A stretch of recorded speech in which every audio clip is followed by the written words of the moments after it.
My name is Ethan Cole, I'm 38 years old, and I work long shifts in warehouse logistics. It's hard physical labor, lifting, moving, sweating day in and day out. The pay isn't great, but it's honest work. I've always believed that as long as I could provide and be there for my family, I was doing my job as a man. 15 years ago, I met Vanessa at Tommy's Barbecue. One of those perfect summer evenings where the beer was cold and the possibilities seemed endless. She worked reception at Morrison & Associates, always dressed sharp even on weekends with this laugh that made everyone turn their heads. I was just a night shift forklift operator back then, covered in warehouse dust and self-doubt. "You're different," she'd said that first night, touching my calloused hand. "Real, not like these corporate phonies I deal with all day." We fell hard and fast. She'd show up at the warehouse at 2 a.m. with coffee and sandwiches, sitting on the loading dock while I operated the forklift, making me feel like the most important man in the world. I'd leave handwritten notes in her lunch bag. Stupid things, like, "You make Monday mornings worth it," or "Your smile is my favorite part of today." We were that couple everyone rolled their eyes at but secretly envied. 2 years later, we married in her parents' backyard. Nothing fancy, and we couldn't afford it. But when she looked at me in that simple white dress she'd found at a consignment shop, tears streaming down her face as she said, "I do." I knew I'd work myself to the bone to give her everything. That was then. Now, 15 years later, she makes 3 times what I do as VP of marketing at her firm. The woman who once called, "My work ethic sexy," now calls my job embarrassing. "Another dinner with the partners tonight," she'd announced last week, not even looking up from her phone. "Don't wait up." "It's our anniversary, Vanessa."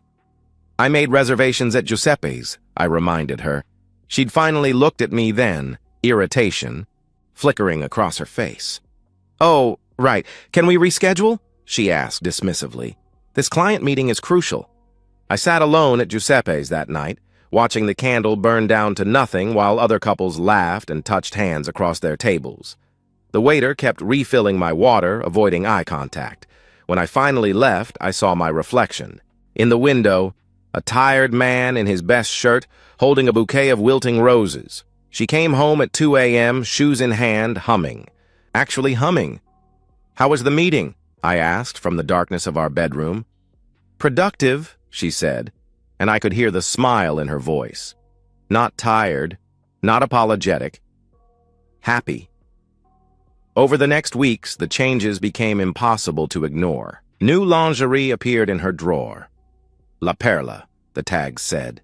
$300 for underwear I'd never seen her wear. A bottle of Tom Ford perfume materialized on her dresser, the kind that cost more than I made in a day.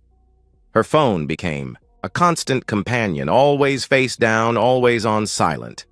When it buzzed, she'd glance at it and smile. That private, secret smile that used to be mine. "Who keeps texting so late?" I asked one night. "Work stuff," she replied, curtly typing, rapidly. "You wouldn't understand." The dismissal stung more than the lie. Last night, I couldn't sleep. Vanessa lay beside me, breathing evenly, her phone charging on the nightstand. It lit up. 2 messages in quick succession. I didn't mean to look, but the preview showed before. The screen darkened. "Can't wait to see you again. Chicago will be perfect." My chest tightened. Chicago. She'd mentioned a business conference next week. An industry summit she'd been selected for. She'd been so excited, practically glowing when she told me. Now, lying in the dark with my wife inches away but miles distant, I stared at the ceiling and wondered when exactly I'd become invisible to the woman who once said I was her whole world. The warehouse still smelled the same. My hands were still calloused. I was still the same man. But Vanessa, she'd become someone I didn't recognize. Someone who packed new lingerie for business trips and smiled at her phone like it held all her secrets. Because it did. Vanessa left for Chicago on a Wednesday morning, kissing my cheek with all the warmth of a stranger bumping into you on the subway. "The conference runs through Saturday," she said, adjusting her lipstick in the hallway mirror. "I'll try to call, but you know how these things are. Networking dinners, late sessions." "Sure," I said, watching her zip her suitcase. The LA Perla tags were gone, but I'd seen her pack them. Have a good trip. After her Uber disappeared around the corner, I sat in my truck for 20 minutes before driving to the warehouse. My supervisor, Ray, took one look at me and pulled me aside. "You okay, Cole?" "Looking rough," he observed. "Need a few days," I said. "Personal matters." Ray didn't question it. 15 years of perfect attendance bought you some leeway. By noon, I was sitting across from Sean Porter in a diner off Route 9 just outside Newark. The private investigator came recommended by my buddy Jake, whose brother had used him during his divorce. Sean was younger than I expected, maybe early 40s, with the kind of quiet intensity that made you believe he'd been a cop. 20 years on the force, he confirmed, sliding his credentials across the table. Mostly homicide, but the cheating spouse business pays better and nobody shoots at me anymore. I showed him everything. Vanessa's Chicago conference that I'd researched online and couldn't find any trace of. The new clothes and perfume. The photo of Vanessa from our wedding album. "You sure you want to know?" Sean asked, studying me. "Sometimes ignorance really is—" "I'm sure," I interrupted firmly. He named his rate. "It would clean out my emergency fund, but what was I saving for anyway? The future I'd planned with Vanessa was already dead. I just needed proof of the funeral." Sean flew to Chicago that afternoon. By evening, he called. "Your wife's not at any conference hotel. She's at the Marriott downtown, checked in under her own name. She's not alone," he reported. My hand tightened on the phone. "Who?" "Tall guy, silver hair, expensive suit. Got clear photos of them at dinner. Intimate, very intimate," he explained. "Send them," I demanded. The email came through encrypted, just like Sean promised. 17 photos that shattered whatever denial I'd been clinging to. Vanessa laughing, her hand on his chest. The two of them entering the hotel together. A kiss in the elevator that the security camera caught perfectly. But the last photo stopped my heart. A clear shot of the man's face as he paid the valet. I knew him. Richard Blackwood, her boss, the VP of Business Development who she'd always described as brilliant, but so committed to his family. I threw up in the kitchen sink, then sat on the floor until the shaking stopped. When Vanessa called that night, I almost didn't answer. "Hey, baby," she said cheerfully, and I could hear music in the background. "Conference is going great. Learned so much today about integrated marketing strategies. That's good," I managed to say. "Where are you now?" I asked, trying to keep my voice steady. "Oh, just the hotel bar with some other attendees. Networking, you know," she lied smoothly. "Actually, I should go. We're about to grab dinner. Love you." She hung up before I could respond. "Love you." The words meant nothing now. Sean continued surveillance for 3 more days. His reports came in like a medical diagnosis. Clinical, thorough, devastating. Richard and Vanessa at breakfast, sharing a newspaper, shopping together at Nordstrom. Walking through Millennium Park holding hands like teenagers. "I've done some digging," Sean said during a follow-up call. Cross-referenced both their travel records. This is their 4th trip together. They've been meeting in Chicago every 3 weeks for the past 3 months. 4 trips. 3 months of lying to my face. Saturday afternoon, Vanessa texted that she'd landed at Newark and would be home soon. I deleted Sean's emails, cleared my browser history, and went through the motions of normalcy. When she walked through the door, I was watching TV like any other evening. "Miss me?" she asked, dropping her bags. "Always," I lied in return. She showered while I unpacked her suitcase, finding the conference badge she'd somehow acquired. Probably printed at a FedEx office. Such elaborate deception.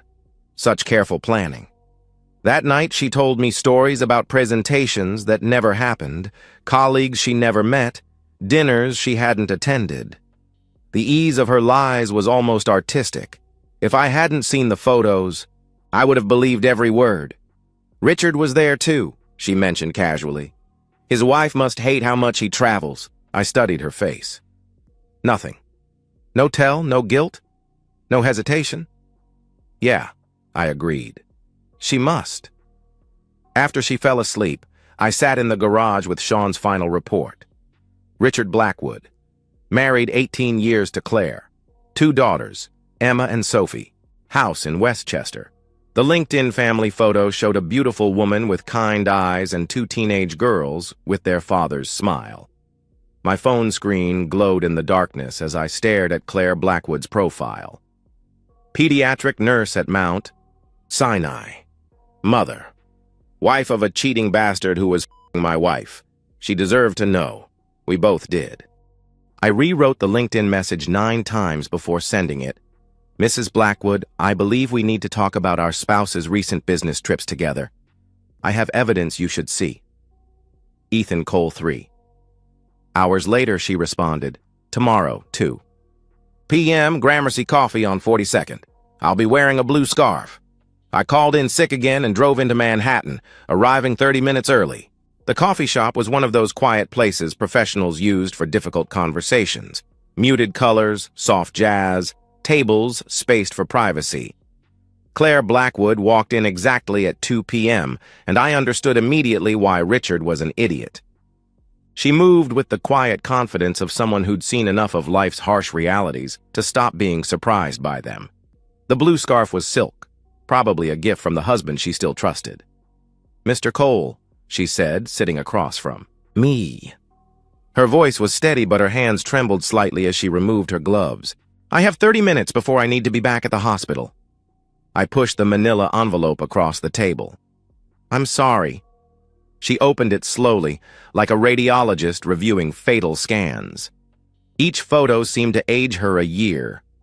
When she reached the one of Richard and Vanessa kissing, she closed her eyes and breathed deeply through her nose. How long? She asked quietly. 3 months. 4 trips to Chicago that we can prove, I answered. Chicago? It wasn't a question. He said they were crucial for the Singapore expansion.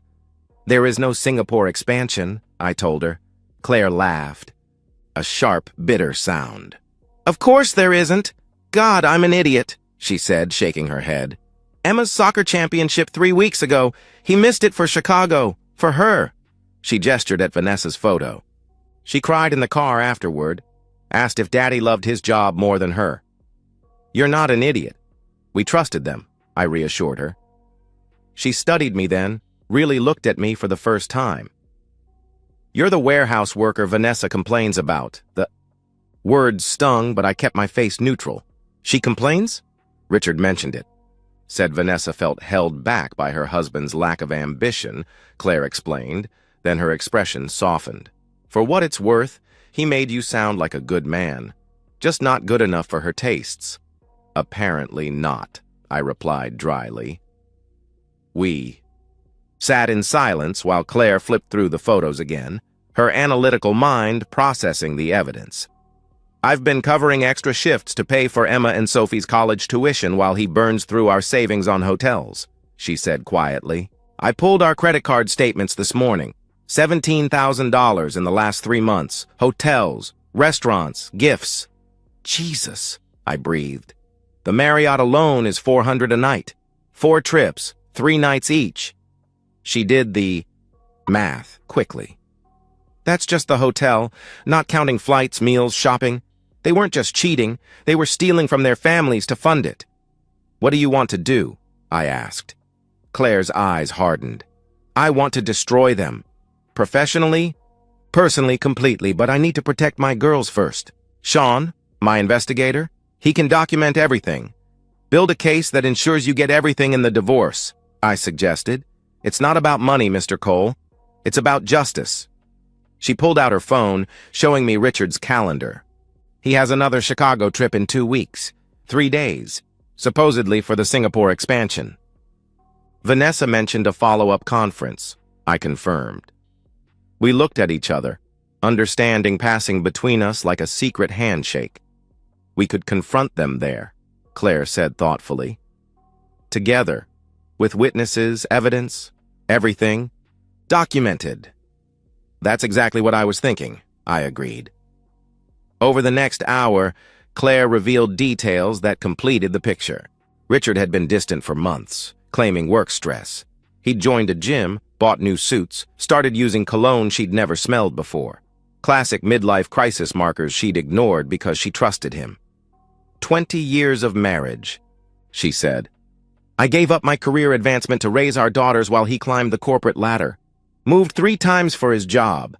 Hosted every company dinner, smiled at every insufferable golf tournament. You didn't deserve this, I said sincerely. Neither did you. She gathered the photos, sliding them back into the envelope. May I keep these for my lawyer? They're yours. Sean can make more copies, I assured her. We exchanged phone numbers, creating a shared document to track evidence. Claire had access to Richard's emails through their shared family computer. I had Sean's surveillance. Together, we had enough to bury them. Over the following 2 weeks, we met 3 more times. Claire discovered hotel reservations Richard had hidden in a separate email account. I found credit card statements showing jewelry purchases, a $3,000 necklace that appeared around Vanessa's neck the day after her last conference. They think we're stupid, Claire said during our final planning meeting. That's what pisses me off most, the contempt. She was right. Every lie was an insult to our intelligence, every deception a statement that we weren't worth honesty.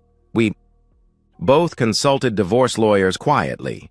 Mine explained that while New Jersey was a no-fault state, adultery could still affect property division and alimony, especially with evidence of financial misconduct. Claire's lawyer in New York said the same thing. Don't serve papers until you're ready, my lawyer advised. Once you pull that trigger, there's no going back. I'll be ready in Chicago, I promised. The night before they left for their 5th trip, I watched Vanessa pack with the detachment of a documentary filmmaker. She hummed while folding clothes, checked her phone constantly, even did her nails, something she hadn't done for me in years. You seem excited about this conference, I observed. It's a big opportunity, she replied, not looking up. Richard thinks I could be promoted to senior VP if I play this right. Richard thinks. Not her actual boss, Sandra, who ran the marketing division. Richard, who had no say in marketing promotions, but apparently had plenty to say about everything else in Vanessa's life. Good luck, I said, meaning it. She'd need it. That night, I texted Claire, Chicago, 2 weeks from today. Are you ready to end this? Her response was immediate. I've been ready since the day you showed me those photos. Thursday morning came gray and drizzling, fitting weather for a funeral. Vanessa stood at the door with her suitcase, checking her phone one last time. I'll miss you, baby, she said, the lie sliding out as easily as breathing. Her kiss landed on my cheek like a raindrop, brief, cold, meaningless. Have a safe trip, I said, watching her climb into the Uber. She waved without looking back, already texting someone. Richard, probably, confirming their plans. After she left, I made my own preparations. Sean had booked me on an afternoon flight from Newark, different airline to avoid any chance encounter. Claire was flying in from LaGuardia. We'd meet at the hotel bar at 8 p.m. to finalize everything. The warehouse guys still thought I had the flu. Ray had called again. Take all the time you need, Cole. 15 years, you've earned it. If only he knew what I'd really earned. The flight to Chicago felt like traveling to another dimension. Below me, America stretched out in neat squares of farmland and subdivision, everyone living their ordinary lives, trusting their spouses, believing in their marriages. I envied them. Sean met me at O'Hare, handing me a key card. Room 1247, adjoining 1249. They're in 1245. You got us rooms. On the same floor? I asked. My cousin manages night security. He's seen enough of this to know what's coming. Sean paused. You sure you want to go through with this? Once you knock on that door, there's no going back. There's already no going back, I replied, firmly. The Marriott lobby was all marble and soft lighting, the kind of place where affairs felt sophisticated instead of sordid. I saw Claire before she saw me, sitting at the bar, nursing a glass of wine, wearing the kind of outfit you'd wear to a funeral. Black dress, pearl earrings, wedding ring still on her finger. Ethan, she said when I sat beside her. Her voice was steady, but her eyes were red-rimmed. I talked to the girls yesterday. Told them I was visiting my sister in Boston. Another lie to add to the pile. You don't have to be here. I can handle this alone, I offered. No. She turned her wedding ring, a nervous habit. I need to see his face. I need him to know, that his daughters will know. We went over the plan one more time. Sean would be positioned in the hallway with a camera. The divorce papers were in our pockets, both sets prepared by our respective lawyers. Everything was recorded, documented, backed up in multiple locations. They checked in at 3 p.m. as Mr. and Mrs. Johnson, Sean reported via text. Had champagne, sent up an hour ago. Mr. and Mrs. Johnson.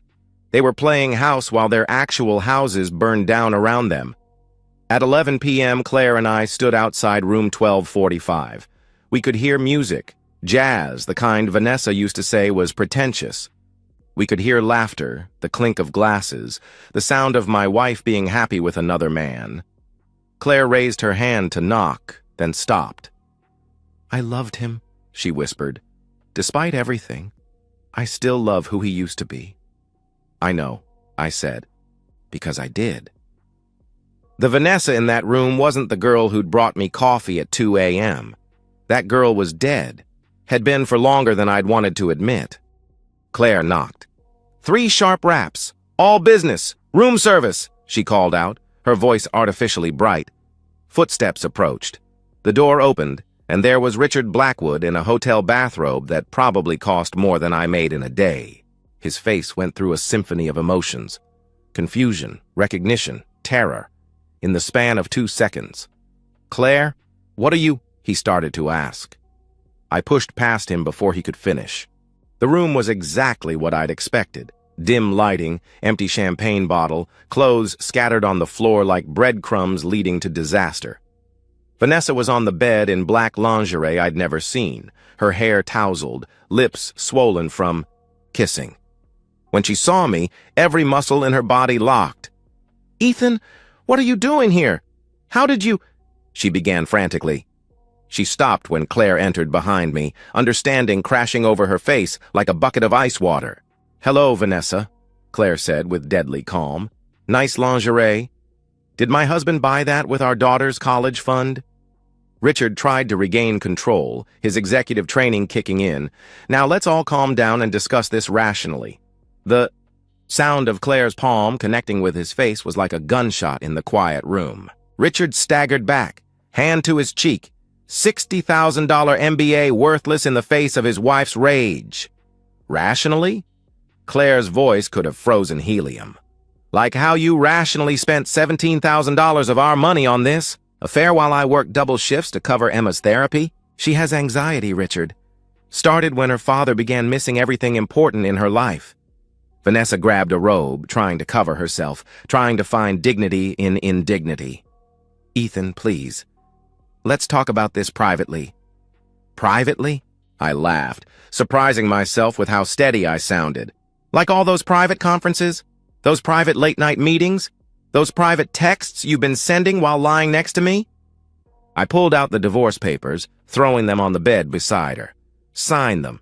The adultery documentation affects asset division. My lawyer says you'll be lucky to keep your car. You hired a lawyer? Vanessa's voice cracked. You hired a lawyer? And a private investigator, I confirmed. I nodded toward the door where Sean was filming everything. We have 3 months of surveillance. Every trip, every dinner, every lie documented. Richard lunged for the camera, but Sean stepped back smoothly. I wouldn't, Mr. Blackwood. Assault charges won't help your situation. Claire pulled out her phone, showing Richard the screen. I've already sent everything to Sandra Morrison. You remember Sandra? Your boss? The one whose husband you golf with? She's very interested in your expense reports for these fake Singapore trips. Richard's face went white. You contacted my boss? And the board of directors? And your partners? At the firm, Claire continued methodically. Oh, and I've already consulted with Jim Garrison. You remember the lawyer you tried to poach from Withers and Associates last year? He was happy to take my case. Says the financial misconduct alone will destroy you in court. Vanessa turned. To me, tears finally coming. Ethan, please. This was a mistake. I love you. We can work through this. You love me? I asked, the words tasting like ashes. You spent months telling me I wasn't good enough while you were being intimate with your married boss. You made me feel worthless for working an honest job while you were stealing from our future to pay for hotel rooms. It wasn't like that. She protested weakly. Then what was it like, Vanessa? Explain to me how it wasn't exactly what it looks like, I demanded. She had no answer. How could she? The evidence was overwhelming, undeniable, spread across the bed like a map of their destruction. Richard tried one last executive maneuver. This doesn't have to be so public. We can all come to an arrangement. The arrangement? Claire interjected coldly, is that you'll be living in your car by Monday. The girls are staying with my sister this week. They'll know everything when I get home. I won't lie to them anymore. Not for you. That broke him. Richard collapsed into a chair, head in his hands, finally understanding that his carefully constructed life was over. 30 days, I told Vanessa firmly. You have 30 days to get your things out of the house. The locks change tomorrow. Where am I supposed to go? She asked desperately. That's not my problem anymore, I replied. Claire and I left together, walking past Sean, who was still recording. In the elevator, Claire started shaking. I put my arm around her shoulders and she leaned into me, 2 people holding each, other up, while their worlds collapsed. We did it, she said. We did, I confirmed. In the lobby, we stopped at the bar. Claire ordered whiskey. I ordered beer. We toasted to endings, to new beginnings, to the death of trust and the birth of whatever. Came next. What now? Claire asked. Now we live, I said. Without them, despite them, better than them.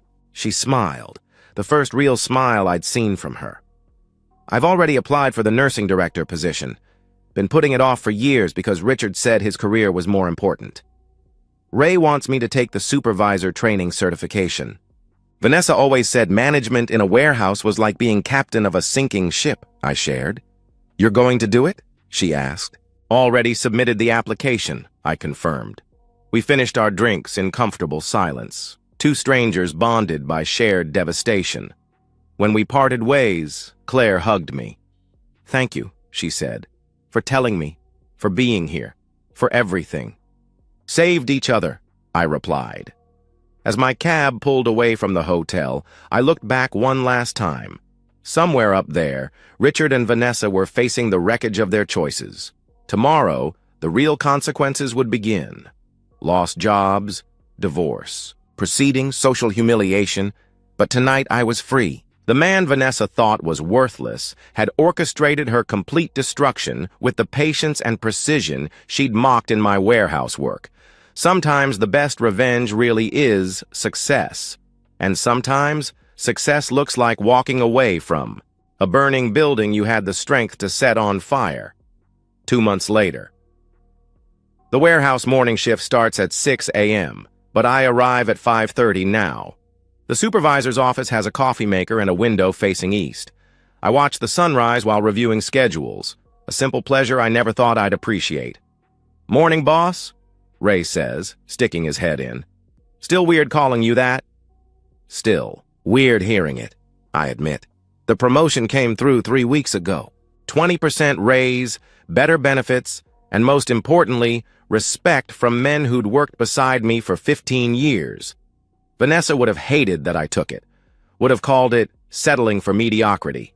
Vanessa, who now works as a temp at a marketing agency in Queens, making 1/3 of her previous salary. The divorce was finalized last week.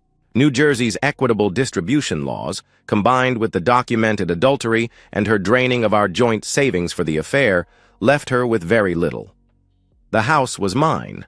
I'd made most of the payments anyway. The joint account she'd secretly withdrawn from had to be repaid. Even her car, leased under both names, went to me. She'd texted me once, "I hope you're happy." I didn't respond. My happiness wasn't her concern anymore. Richard Blackwood's fall was more spectacular. Claire had been thorough, forensic accountant. Thorough. The expense report fraud alone got him fired. But when Sandra Morrison learned about the fake Singapore project he'd been using to hide the affair, she made sure every firm in New York knew why he was terminated. Add in Claire's brutal divorce. She got the house, primary custody, and most of the assets, and Richard was finished. Last Sean heard, he was living with his brother in New Jersey working at a car dealership. Karma, Sean had said when he gave me the final report. Though I prefer to think of it as consequences. Claire and I meet for coffee once a month. Not romantic. We both know our connection was forged in crisis, not meant for normal life. But there's comfort in talking. To someone who understands. Emma made varsity soccer, she told me last week. Sophie got into Columbia early admission.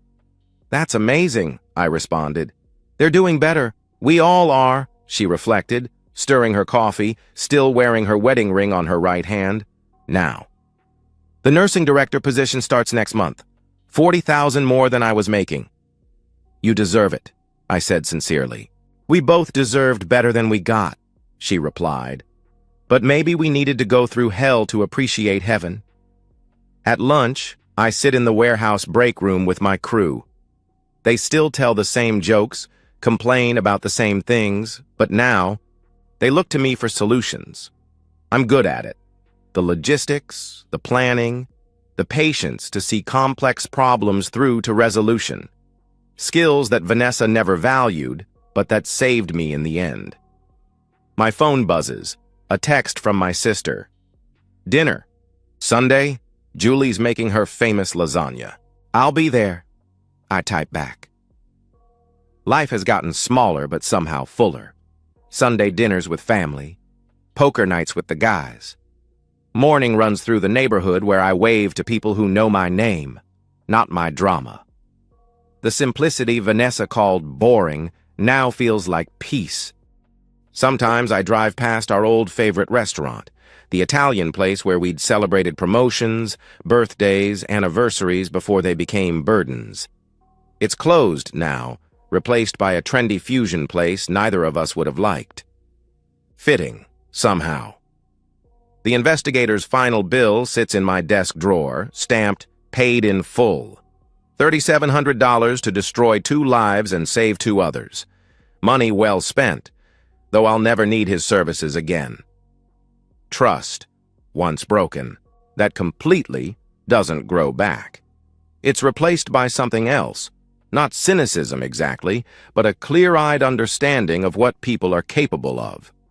Cole, someone calls from the loading dock. Truck's here. I head out to supervise the unloading, clipboard in hand, doing the work Vanessa thought was beneath ambition. But there's honor in honest work, dignity in showing up every day and doing what needs to be done. The packages move from truck to warehouse to their destinations, every step tracked, every process followed. Order from chaos, truth from lies. My phone rings. Unknown number. Ethan? The voice is familiar but wrong. Vanessa's mother. I'm calling. About Vanessa. She's not doing well. I'm sorry to hear that, I respond neutrally. A pause. She's staying with us. Lost her apartment. The temp agency let her go. I'm sorry, I repeat, meaning it this time but not enough to change anything. But that's not my problem anymore. You loved each other once, she pleads. We did. And then she chose to love someone else. While lying to my face. While spending our money. While destroying everything we built, I explain calmly. People make mistakes, Ethan, she argues, and people face consequences, Martha. Give her my regards, I reply before hanging up. I hang up, feeling nothing. Not satisfaction, not regret, just nothing. The opposite of love isn't hate, it's indifference. And I've earned my indifference through 3 months of surveillance. Photos and 3 months of lies. The afternoon shift arrives, and I hand over the dock to the night supervisor. Home by 4 p.m. now instead of midnight. Time for dinner, for reading, for the life I'd postponed while working to support Vanessa's ambitions. The house is quiet when I enter. No false cheerfulness, no secret texting, no tension crackling through. The air. Just quiet. I make dinner, nothing fancy, just pasta and sauce. and eat while watching the news. Simple. Peaceful. Mine. Before bed, I check my email. Claire has sent a photo. Her and her daughters at Emma's soccer game. All three. Smiling. Real smiles. Not the posed ones from Richard's LinkedIn profile. Living well is the best revenge, she's written. But it's not revenge anymore. Revenge was that night in Chicago, watching their faces crumble as their lies collapsed. This quiet life, this honest work, this peace, this is just living. And for the first time in years, I'm good at it. They thought my job made me less of a man. But in the end, it was my job that taught me everything I needed to survive them both. Patience to wait for the truth, precision to document every lie, persistence to see it through to the end. Sometimes the best revenge is simply being exactly who you've always been, while watching your enemies become everything they despised about themselves. Vanessa's working temp jobs, if she's working at all. Richard's selling used cars in Jersey. And me? I'm supervising the morning shift at a warehouse in Newark. Coming home to a house I own. Sleeping soundly in a bed without secrets. I won. Not because they lost, but because I remained myself when they tried to convince me I wasn't enough. So, man I used to be and the man I am now, they're the same person. I just needed to lose everything false to remember what was true. And that's the real revenge. Knowing that while they destroyed themselves trying to be more than they were, I succeeded by being exactly what I'd always been, a good man, an honest worker. Enough. And that's the end of today's story. If you enjoyed it, please give this video a thumbs up and drop a comment below. Your support helps the algorithm push my content further. If you're new to the channel, don't forget to hit that subscribe button. It really helps me keep creating more stories for you. Thanks for watching, and I'll see you in the next one.